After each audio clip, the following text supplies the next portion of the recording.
Bismillah. Assalamualaikum warahmatullahi wabarakatuh. Alhamdulillah wassalatu wassalamu ala rasulillah. Pemirsa sekalian, selamat datang kembali di serial kesehatan.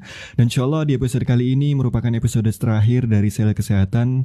Masih bersama guru kita Ustadz Abdurrahman Dhani. Assalamualaikum Ustadz. Waalaikumsalam warahmatullahi wabarakatuh. Masya Allah, sudah kita bahas banyak sekali Ustadz ya, tentang tema-tema kesehatan. Kemarin ada seputar olahraga, ada seputar pola makan, pola pikir dan lain sebagainya. Nah ini kita masuk ke episode yang terakhir Ustadz, terkait semua syariat itu menyehatkan. Nah ini goal kita, closing kita di serial kesehatan ini Ustaz. Silakan Ustaz. Barakallahu fikum. Subhanallah, sebagian ulama berani mengatakan syariat Islam identik dengan hikmah kesehatan. Masya Allah. Mau kita kupas akan jadi buku tersendiri. Dari wudhu manfaatnya banyak. Apalagi musim pandemi kemarin. Kita ada istinsyak, istinthar, bersihkan hidung kita. Itu dari sisi apa? Dunia medis. Kalau dari sisi agama, ya termasuk bukan hanya, kalau ini bukan hanya kotoran atau penyakit, tapi termasuk apa? Dosa-dosa kita berguguran. Sebagaimana riwayat Imam Muslim, sampai tetesan terakhir yang dia netes dari kuku-kuku dia juga. Ketika membasuh wajah, dosa ikut keluar dari mata, juga termasuk lisan kita, ya sampai akhir hadis. Kemudian juga kalau kita lihat sholat, identik dengan kesehatan, ya termasuk dari waktu sholat ada sholat malam, sholat rawatib qabla al-fajr, ya kemudian sholat fajar, sholat duha, sholat duhur, sholat asar, sampai sholat isya. Ternyata ada hikmahnya. Waktu sholat itu beda-beda. Nah, wah subhanallah, belum lagi gerakan sholatnya. Masya Allah. Nah, semua punya apa? Identik dengan hikmah kesehatan. Juga termasuk cara beristinja, ya juga cara bebersih kita dari najis juga ada hikmahnya. Belum lagi siwak, manfaatnya. Lihat, siwak ternyata membunuh bakteri di mulut, bakteri di lambung. Siwak dengan sifatnya yang panas menghilangkan dahak di lambung. Nabi bangun dari tidur pertama kali di antaranya siwak. Siwak sifatnya panas, menghilangkan lembabnya dahak di lambung. Dahak di lambung bekas makan malam, kalau numpuk di lambung menyebabkan mata berat, kepala berat. Ini ada siwak. Nah, makanya kenapa di antaranya ada sebagian orang setiap pagi bersin-bersin, mau kamar mandi, bangun dari tidur. Kenapa? Sisanya kebiasaan makan malam di atas jam 8. Ya, kebiasaan makan malam sehingga numpuk kelembapan, berdampak kepada hidung. Ini teorinya Al-Hafidz Ibnu Hajar. Uap dari perut kalau naik ke kepala, didorong ke mata, jadilah infeksi mata, remet. Kalau didorong ke hidung, jadilah zukam, pilek. Kalau didorong ke anak lidah, al-lihah, jadilah khanan, masalah tenggorokan termasuk suara ngorok. Kalau didorong ke paru-paru, jadilah apa? Nazlah, yaitu infeksi paru-paru. Kalau didorong ke jantung, jadilah syausah, nyeri pada jantung.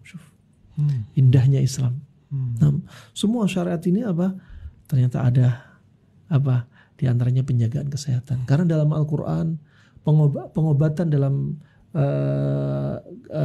kata Ibnu Qayyim, untuk mengobati hati ada isyarat.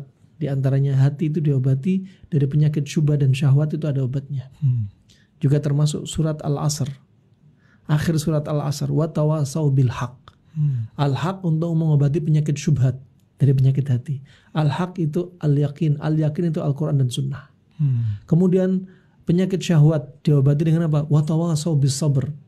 Sabar menjalani ketaatan kepada Allah, sabar untuk tidak bermaksiat, sabar menghadapi takdir Allah. Adapun pengobatan badan, kata Ibnu Qayyim, isyarat di dalam Al-Quran ada 3. Pertama, apa? Hifdzus shihah, menjaga kesehatan. Lihat, ibu hamil boleh nggak puasa? Khawatir dengan janinnya, khawatir dengan diri dia. Ibu menyusui, khawatir dengan anak yang disusuinya, khawatir air susunya berkurang. Boleh dia nggak puasa, ya, karena ada udzur. Begitu pula contoh orang yang safar, ya, atau dalam keadaan sakit. Wa man kana maridan aw ala safarin fa iddatun min ayyamin ukhar. Barang siapa safar atau sakit yang memberatkan dia untuk puasa, kemudian dia paksakan puasa, bisa tambah sakit dong. Makanya dianjurkan mengqadha di hari yang lain.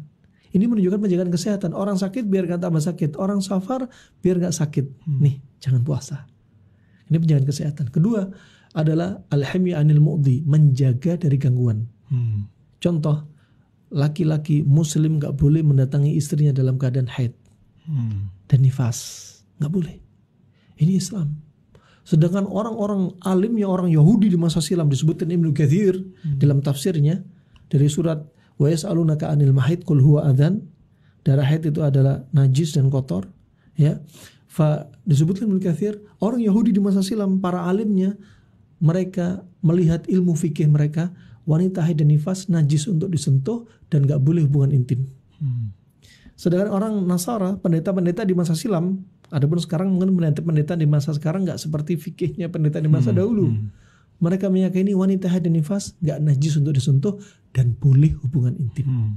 Ini ekstrem kanan, ekstrem kiri. Islam gimana? Wanita boleh disentuh yang haid dan nifas, tapi gak boleh hubungan intim. Coba indahnya Islam. Yang ketiga adalah apa? Istifraq. Nih, membersihkan racun dalam tubuh, imma dengan syariat puasa, imma dengan yang disebutkan dalam ayatul hajj, au bihi adam min ra's. Ketika di kepalanya ada gangguan yaitu kutu, padahal sedang haji, Nabi anjurkan apa? Untuk menggundul rambutnya. Biar kutu hilang, kemudian pori-pori terbuka, keluarlah racun-racun, kelembapan di kepala, dan itu adalah obat. Wallahu a'lam bishawab. Seperti itu saja. Masya Allah, jazakallah khairan Ustaz. Demikian pemirsa sekalian, Masya Allah, ini merupakan episode terakhir, dan jazakumullah khairan kepada pemirsa yang sudah menyimak dari episode pertama hingga terakhir ini di serial Kesehatan Surabaya Mengaji. Semoga bisa mengambil manfaat dan semoga bisa diaplikasikan dan diamalkan di kehidupan sehari-hari. Demikian, barakallahu fikum, kita tutup. Wassalamualaikum warahmatullahi wabarakatuh.